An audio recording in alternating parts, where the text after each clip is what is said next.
हर माता पिता को बहु तलाश करते समय विशेष बातों का ध्यान रखना चाहिए। अपने पुत्र के लिए अपने पुत्र के लिए वधू की तलाश करते समय माता पिता को बहुत अधिक सतर्कता दिखाने की आवश्यकता पड़ती है। विवाह के पश्चात बहू पर बहुत अधिक जिम्मेदारियां आ जाती हैं, जिन्हें यदि ठीक से पूरा ना किया तो परिवार में सुख शांति दूर होकर अशांति पांव पसारने लगती है। इसलिए मैं यहां पर कुछ ऐसे तथ्य की तरफ ध्यान आकर्षित करने का प्रयास करता हूं कि जिस पर वधू की तलाश करते समय माता पिता को गहन विचार करने चाहिए। पहला बात क्या है कि केवल कुंडली अथवा गुण मिलान को पर्याप्त नहीं माना जाना चाहिए। अनेक लोग वर वधू की कुंडली मिलाकर ज्योतिषी के द्वारा यह जानने का प्रयास करते हैं कि उनके कितने गुणों का मिलान हो रहा है। अनेक बार यह देखने को मिलता है कि पर्याप्त गुणों के मिलने के बाद भी वर वधू के संबंध समान नहीं रह पाते। वर वधू की तलाश करते समय कुंडली का मिलान के साथ साथ इस बात पर भी विचार किया जाना आवश्यक है कि कन्या सुशील एवं अच्छे व्यवहार से संपन्न हो। पहली क्या बात है, ये विशेष ध्यान देना चाहिए। और दूसरा बात, पश्चात सभ्यता से प्रभावित अनेक युवक पत्नी के रूप में बहुत अधिक तक भड़क वाली युवती की आकांक्षा करते हैं। इस प्रकार की महत्वाकांक्षा रखने वाले युवक अधिकांशतः विवाह के पश्चात अनेक समस्याओं से घिर जाते हैं।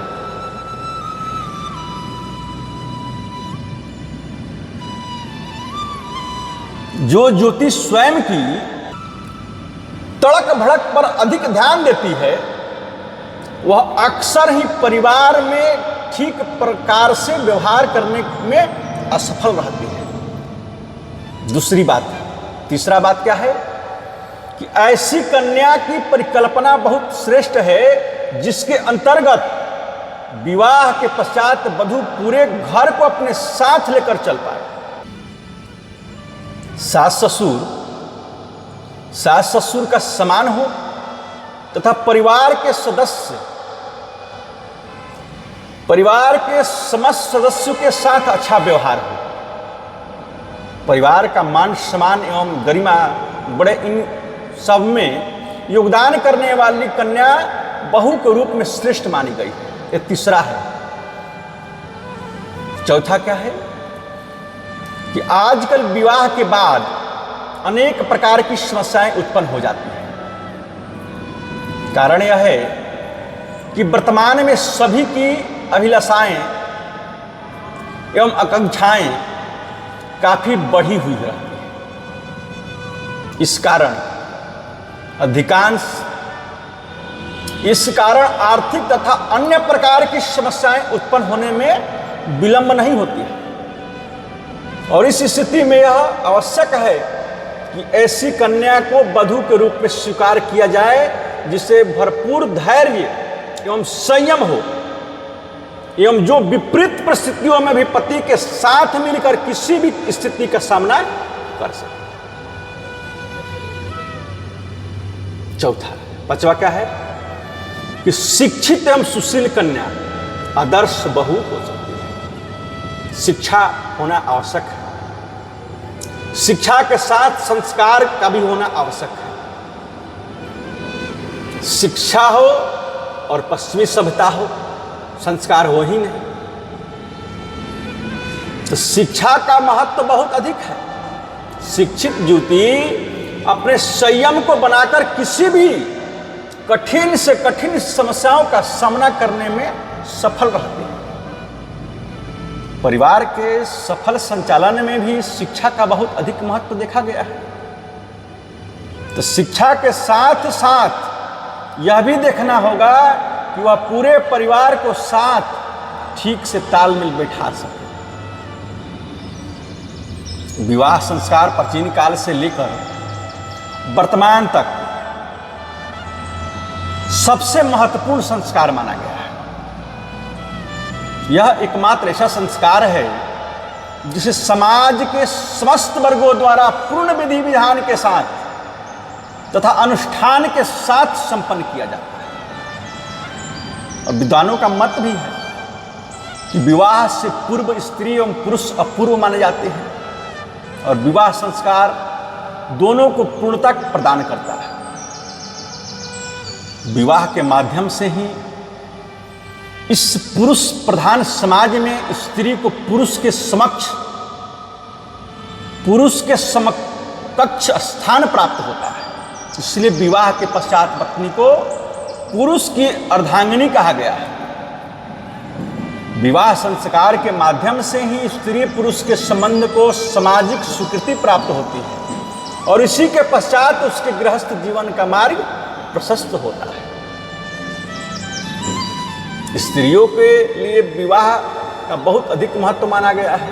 समाज तथा परिवार में विवाह के पश्चात कि पत्नी के रूप में स्त्री को सर्वोच्चता प्राप्त होती है और विवाह से पूर्व पिता का घर भी उसके लिए पराया हो जाता है, जबकि विवाह के पश्चात नितांत पराया घर भी उसका अपना हो जाता है। इस घर में उन्हें गृहलक्ष्मी से संबोधन से पूजनीय बना दिया जाता है और विवाह के पश्चात संतान को जन्म देकर मातृत्व की वास्तविक सुख का आनंद प्राप्त करती है।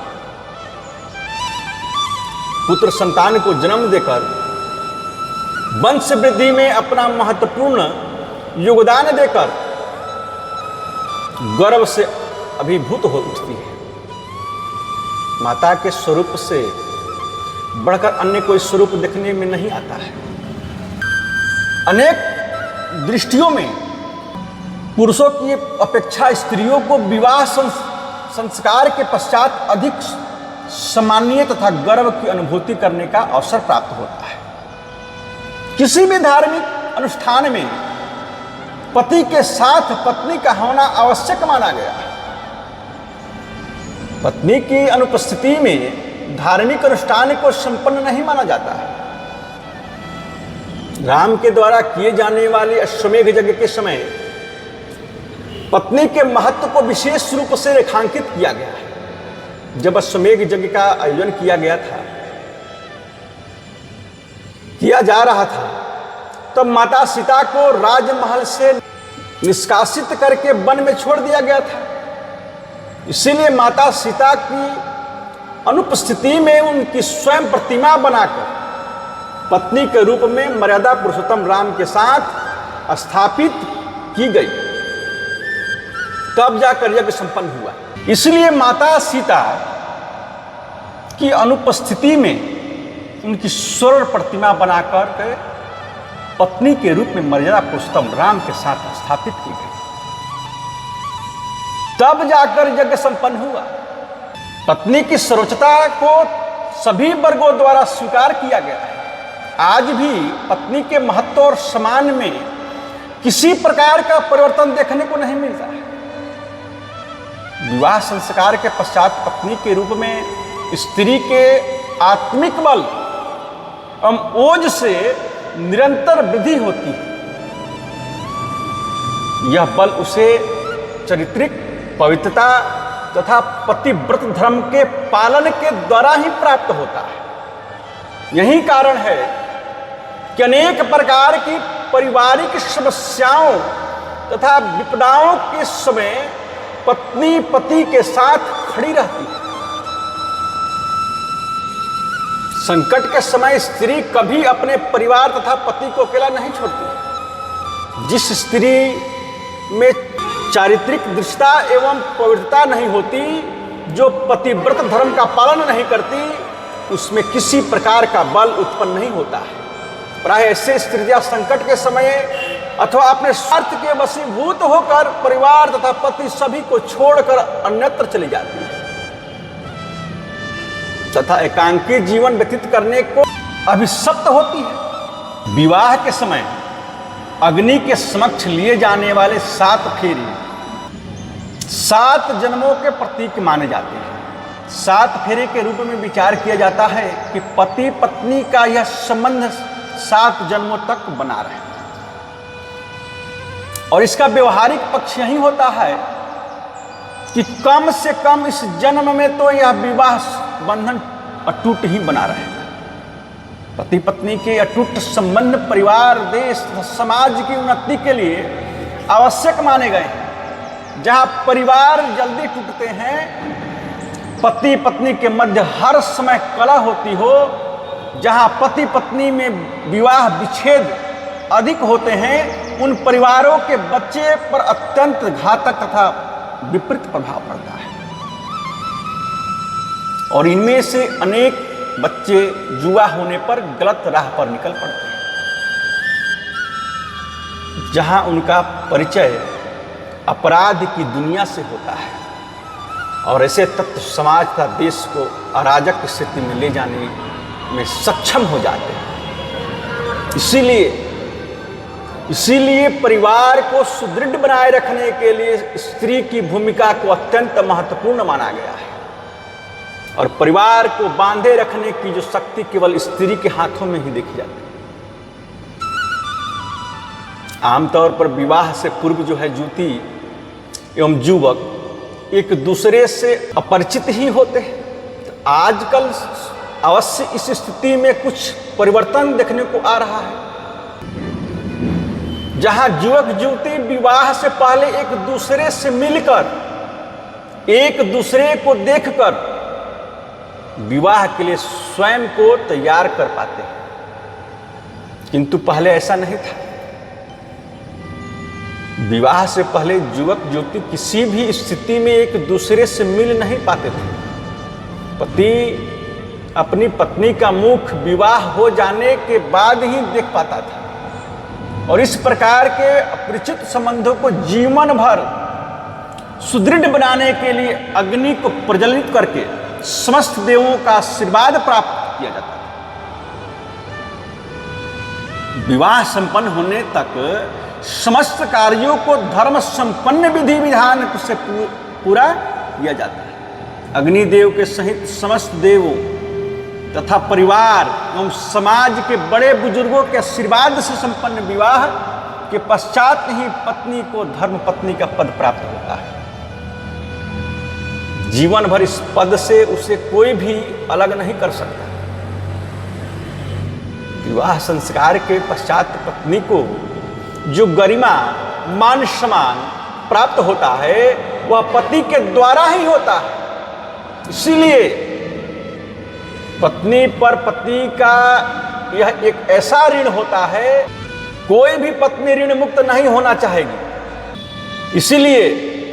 इसीलिए पत्नी हमेशा अपने पति की लंबी आयु की प्रार्थना करती है। इसके लिए यह जीवन प्रति अनेक व्रत एवं पूजा पाठ आदि का निष्ठापूर्वक पालन करती है।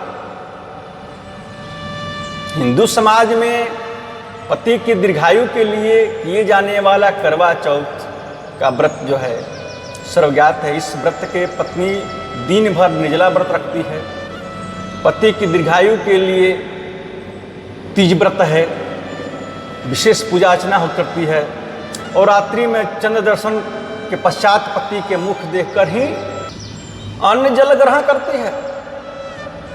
प्रत्येक पत्नी इस बात को भली प्रकार से जानती है कि परिवार तथा समाज में उसका जो मान सम्मान है वह केवल पति के कारण से ही है। इसीलिए वह चाहती है कि उसकी मृत्यु तक पति का साथ बना रहे, और पत्नी की यह अभिलाषा करती है कि जिस प्रकार से उसका पति उसे इस घर में लाया है, वहीं उसे इस घर से अपने हाथों से विदा करे। तात्पर्य यह है कि पत्नी यह चाहती है कि उसकी मृत्यु पति को उपस्थिति में ही हो,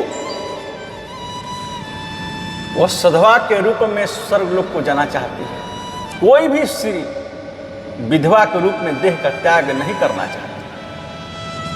प्रत्येक स्त्री पहली बार 16 श्रृंगार तब करती है जब पत्नी के रूप में पति के साथ विवाह संस्कार में विवाह मंडप में बैठती है। और अंतिम बार वह 16 श्रृंगार पत्नी की उपस्थिति में तब करती है जब वह मृत्यु के प्राप्त होकर अर्थी पर सवार होकर घर से हमेशा के लिए विदा होती है। विधवा स्त्रियों का श्रृंगार पति की मृत्यु के साथ ही समाप्त हो जाता है और इस दृष्टि से पत्नी की गरिमा तथा पति की श्रेष्ठता स्वतः ही स्थापित हो जाती है। यह विवाह संस्कार का सर्वोच्च स्वरूप है। तो पूर्व में स्पष्ट किया जा चुका है कि विवाह संस्कार का स्वरूप जो है, विवाह संस्कार का स्वरूप एवं क्षेत्र बहुत विशाल है। विवाह के पश्चात ही व्यक्ति गृहस्थ जीवन में प्रवेश करता है। सही अर्थों में मनुष्य का जीवन विवाह के पश्चात ही सार्थक होता है। गृहस्थ जीवन में प्रवेश के साथ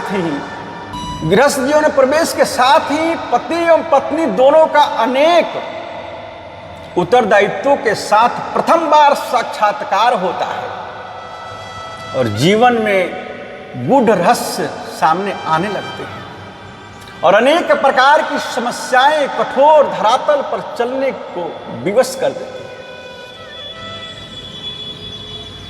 विवाह के पश्चात पति तथा पत्नी का कार्य क्षेत्र अलग अलग हो जाता है। पति को परिवार की आवश्यकताओं को पूरा करने के लिए आर्थिक पक्ष को देखना पड़ता है। घर का खर्च किस प्रकार चलाया जाए, धन की प्राप्ति कैसे हो, यह देखना पति का काम है और इसके लिए वह आवश्यक है कि धन के प्राप्ति सात्विक हो, यह देखना पति का काम है और इसके लिए यह आवश्यक है कि धन के प्राप्ति सात्विक मार्गों से ही हो। पत्नी का कार्य क्षेत्र परिवार के भीतर की सभी व्यवस्थाओं को ठीक चलाने की रूपांतरित हो जाता है।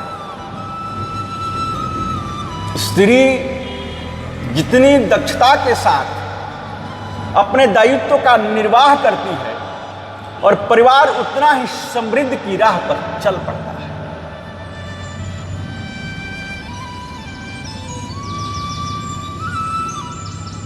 इसके बारे में स्वयं एक महिला ने बताया कि उसकी शादी होने के बाद उनकी सास ने उन्हें जो कहा उसने उसकी जिंदगी ही बदल दी।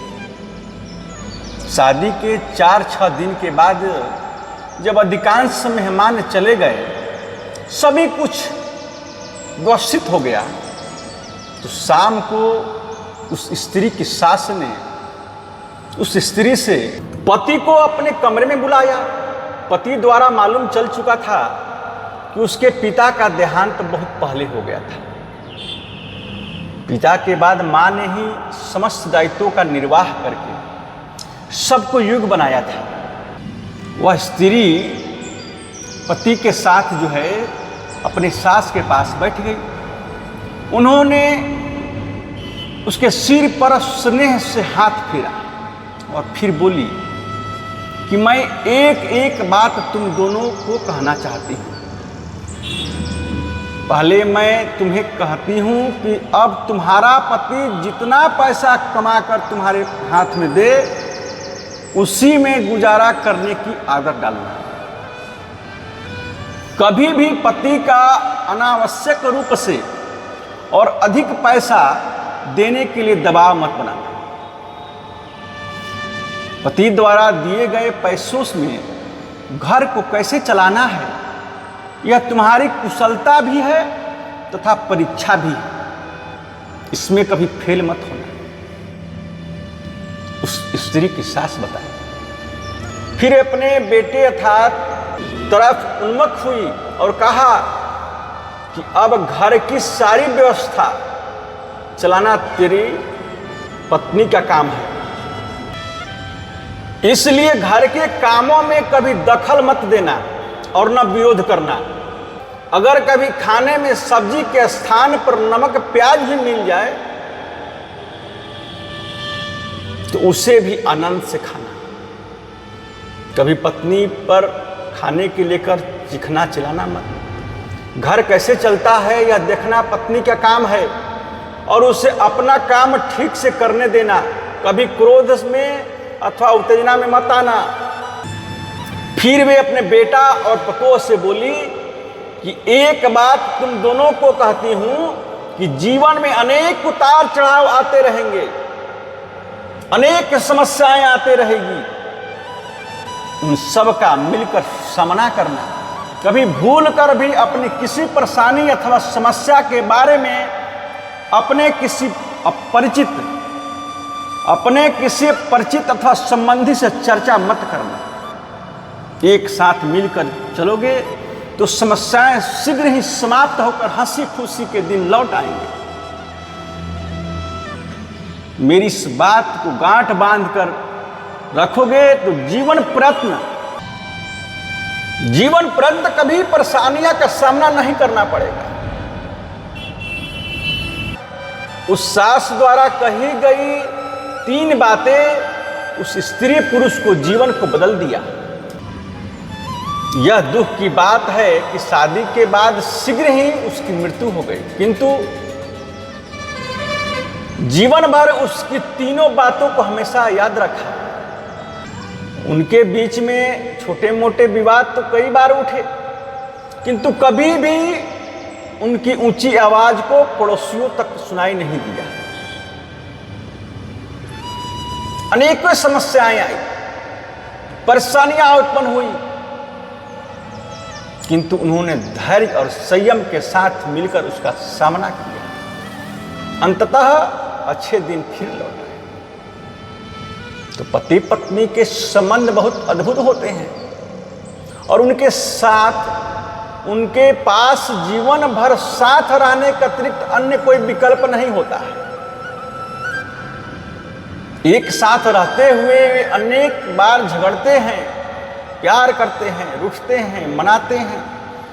उन्हें सबके बीच जीवन कैसे जीना, उन्हीं सबके बीच जीवन कैसे बीत जाता है, इसका पता भी नहीं चलता है।